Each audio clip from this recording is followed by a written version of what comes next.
Michelle, we didn't write this question down, but I know you mentioned you recently got remarried past this past summer. And do Yes. you mind just sharing a little bit about, just how God led you to this new man and how he's changed you since then? Sure. I will take you back to the village, back to Lesotho, because it's an example of God's faithfulness. So Chris passed away in February 2013. Mm. In December of 2012, we had a colleague who she's from Germany, but she works with Africa Inland Mission in South Africa. Her husband had died while they were served on the field in South Africa. He died in a car accident, and Oh, she wow. was still serving and she has 4 kids, and she was still serving, and so we worked together on the team there in Southern Africa, and she and 3 of her kids came and visited us in the village in December of 2012. After she came and spent 4 days with us in the village, because she wanted her kids to have that like rural missionary experience, because they lived in Johannesburg. And Oh, nice. so they came to the village, and when she left, I'll never forget where we were standing and what this was like. But like I told you, when we signed up to be missionaries and to move to Africa, you sign that you might die, that you may be hurt, and but you don't Mm. think it will. But when we met her and spent time with her, we realized that she was our age, and her husband had died, and we had the conversation: what if something happened to one of us? What would we do? And we had that hard conversation, which I would encourage every couple to have. Mm. That what if? What if? And we both agreed that if something happened to one of us, that we would want to be married again.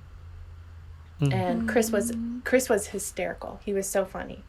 But he said, duh, like, we have 6 kids, and how am I going to do all this by myself? I'd probably make a bad choice. And so we joked about it, but it was a profound moment where we both gave each other the blessing of marrying again. And that was 1 month before he was sick. Not even a month later, he had flu-like symptoms. And it's not that I always had a desire, like, not like Chris died and then I wanted to get married again. Yeah. It didn't go like that. It didn't go like that. But I always had a peace about the potential. I always had an Mm. Mm. openness in my heart. And then that openness over the course of the years turned into a desire.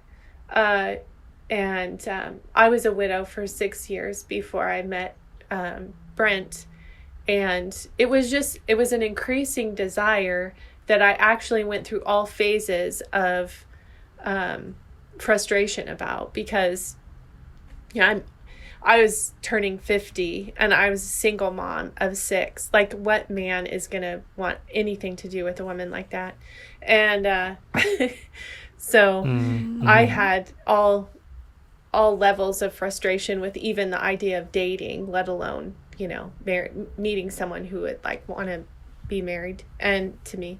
And all kinds of, as you can imagine, people would say all kinds of different things to me. But long story short, he was sitting in front of me in church. and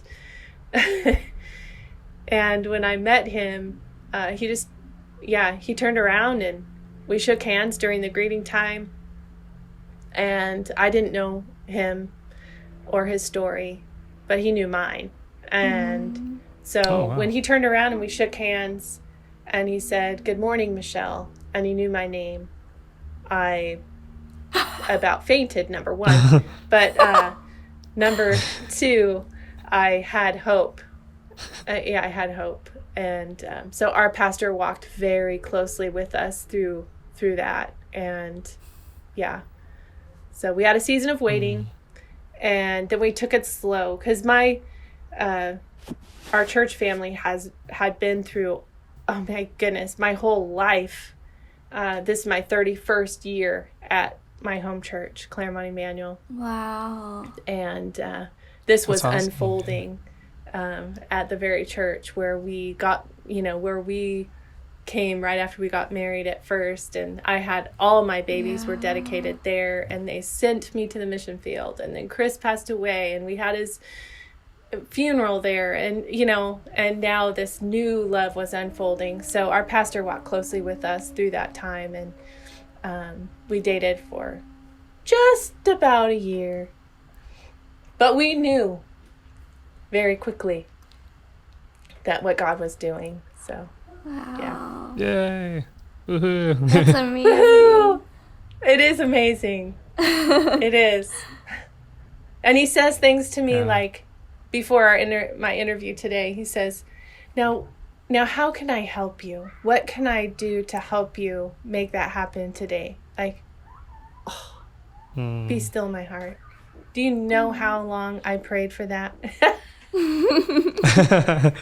Because I didn't pray. Like, it's so awesome because I was praying for help, as you can imagine, like a single mom of 6. And most of them, by the time Chris died, most of them were like pre-adolescents and teens, come on. Like, what woman can do that by herself? And so that was like my crying out to God was, send help. So, yeah. So he's a huge answer to prayer.